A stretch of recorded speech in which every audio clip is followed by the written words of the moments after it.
All right, thank you very much. Okay, now you can see me. Welcome, everybody. Yes, you kind of see underneath this thing, but that's okay. I'm not that short. I'm going to try to be shorter. No, it's okay. All right, today, I think everyone has had lasagna before. Who doesn't have, who has not had a lasagna? Really? I love lasagna. Everyone loves lasagna. It looks complicated. It sounds like you have to cook your this pasta first, then you put in the oven to cook it for an hour and a half. But today we're going to cheat on it. And you know what? I found this method because I couldn't stand it after it was baked. It was always dry, very dry and hard on the top. I couldn't eat it. I said, why do I have to go through? And every time I had to cook my pasta, then it all gets stick together and I have to pour it out to like, what am I doing? Is that Kung Fu session? So I said, that must be some kind of way, would be a lot easier. And so I accidentally did something. One day I said, oh, I'm in a hurry, so I got to do this first. And I put them all in a pot. And turns out it's just wonderful. So I'm gonna show you. You can disagree with it if you don't like the machine I'm gonna use.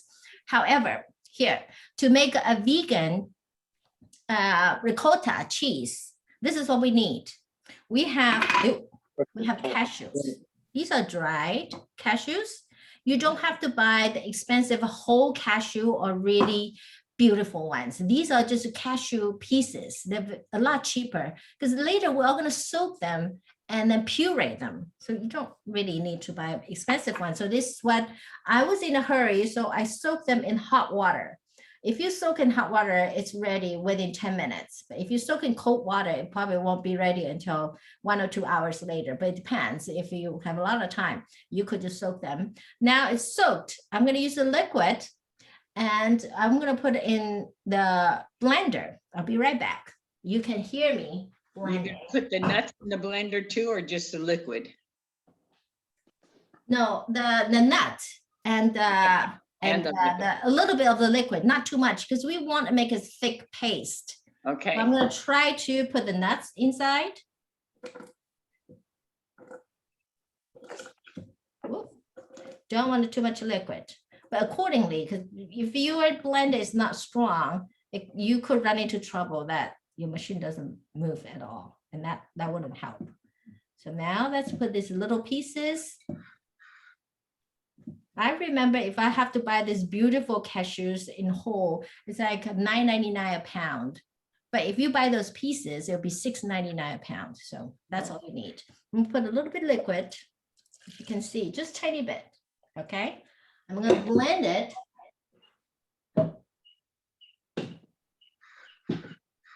Be right back. Don't leave. Everybody's gone. Oh no! Come back. Did she crash? No, she blended it. Oh. Uh-oh, maybe she did crash. Or? Okay, perfect. So I'm going to put it in a bowl. I'm doing secretly on the side. I don't want you to see. No, just kidding. Just because my counter is very small. So, but I will show you what I meant. So here is this. Here, it's a thick paste. Can you see? Very thick paste. Doesn't have to be very refined. So I'm going to put it in a bowl. Okay, there we go. Some of them go in there. Okay. Let me show you my bowl. Okay, so here, thick paste. Okay. And the other thing, you know, it doesn't really look like a ricotta cheese. There's another weapon that I would like to show. No, it's just the ingredient. This a tofu. That was my tofu. I'm using about 1/3 of firm tofu I got in Trader Joe's, about 1/3 of the piece. And you could use a cheesecloth to squeeze out some of the water because this is too moist. That I use 2 bowls, kind of like Yeah. squeeze, Yeah. and then so I can get some more of the water out. You don't have to have it all out, but the drier, the better. And while I'm smashing it, so I have it become these little pieces. You see?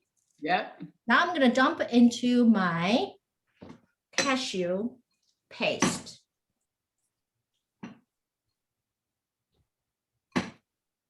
Mixed well.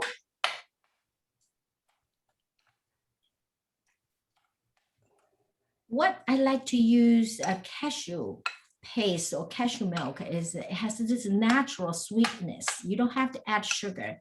It's just sweet, especially when it's encountered with heat, and all of a sudden become very, very sweet. And that kind of sweet is so natural that you want to eat more and more. Okay, here's my ricotta cheese. Ricotta cheese. Okay. Ricotta cheese. Okay, now we're ready to make our lasagna. So easy. I have a Corningware, small one. You can use any size if you want to make for a big crowd, so that's fine, as long as your microwave. Yes, I'm using microwave that can fit. I actually made another one earlier, just about half an hour ago. These are my ground crumbles, and the brand I'm using is the Morningstar, but you can use any brand as long as this is ground beef, alternative meat, ground crumbles, whatever, that will be okay. Then the other ingredient is frozen spinach. Then I have pasta sauce. Okay, that's all. That's all we need to do. A little bit work for it. First of all, now that's to see the workstation. The bottom, you have to lay some spaghetti sauce. And remember that I was really not happy with cooking the pasta. Here, we don't cook the pasta. We break it. Lay in the bottom. Ta-da! Is that the no cook pastas or that the regular pasta? It's a regular pasta. Okay. I know. Someone says no cook pasta, right? No. Regular pasta, believe it or not. Regular pasta. And regular pasta, all the pasta can be cooked within 9 minutes. 9 minutes is the magic, 9 is the magic number that your pasta can be cooked al dente. So 9 minutes. And today we're going to cook this tiny little thing for about 10 minutes to 11 minutes. Okay, so just about cook the pasta. And I'm going to lay another layer of sauce. Be very generous with the sauce. Don't be shy. That noodles. You want to cover the pasta. See, the pasta has encountered with moisture. That's the point. Then sprinkle some of my ground crumble.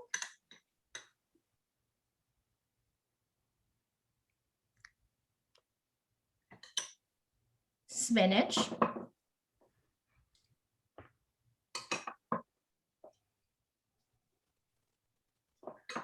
Ricotta cheese. You can just dump on it. Does not have to be perfect layers and squeeze them out. No, you don't have to. But again, be generous.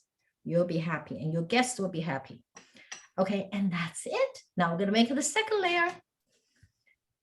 Break regular pasta. And guess what? Oh, I have a little hole here. I am going to lay another one, another piece. So let's do it again. The sauce. Perfect pan for your lasagna, especially 3 or 4. I like it. And you don't want to leave your uncooked pasta, which is in the air without any moisture. That's why I want to try to do this, but later we're still going to put a little bit of water to it because just to help with the cooking. And when you're cooking in the microwave, you're going to use high heat. Okay. But yeah, every microwave is different, so you do have to observe what it turns out. Some of them are very weak, that you probably have to cook for 13 or 15 minutes. But mine is pretty strong, so I assume 10 minutes, it should be good. But to be safe, I'm going to put 11 minutes for this tiny little thing. Okay. Another generous spreading of ricotta. All right. I'm going to make 3 layers because you know why? The thing is the dish is not very, it's deep. You don't want to make a very shallow dish because when it's boiling, it could overflow. So this is deeper. It's a deeper, tiny little dish. But I'm just going to do it up to about 70%. Now, the final layer. More spaghetti sauce.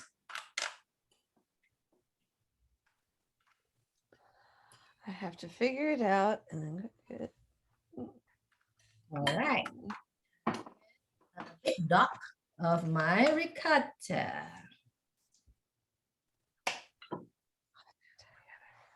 That will be my final layer on top.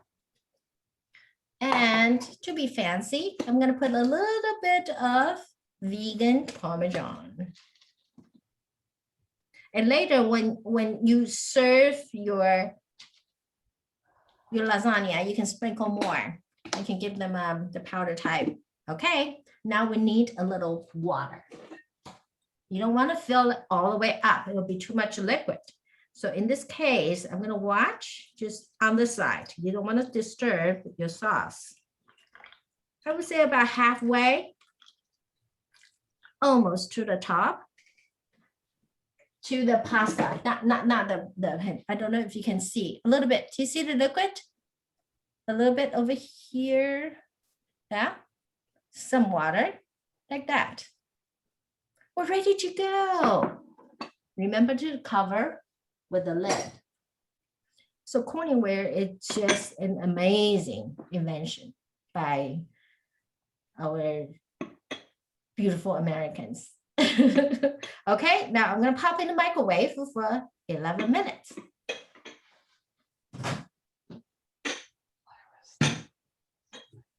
I didn't get out of the house.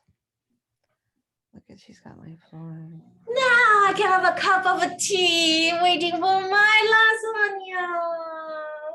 I made one earlier. So I made this one about half an hour ago. See that it turns out? And most of the pasta, you want to wait. You don't want to serve right away. You have to wait until it's warm. Otherwise it'll fall apart. So same thing. I'm going to wait a little bit, or maybe I would just cover it and then let cool. Let it cool. I know all the lasagna all look this way. They all look like a little mess. But when you cut it, it will be layers. It's very beautiful. Like the photo I show you in Facebook. And then look at the bottom. It looks like a mess. But that's the way you will never have another dried pasta again, which I did not like, this crunchy and dried and so hard to chew pasta because I had to bake it. But if you say, I must have this baked taste, that's totally okay. When we use these glassware or the corningware, we can always put it in the oven and pop it in for about 10 to 20 minutes, or you can broil it. So the top has a little brown looking, and that will make it more attractive for your lasagna. So that's all for my presentation.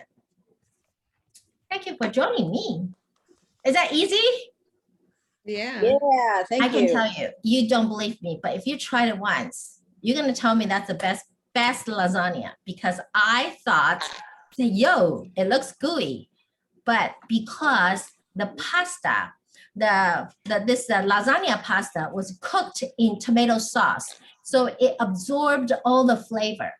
And it's Yes. really good, much better than you cook it first and go bake it. Yeah.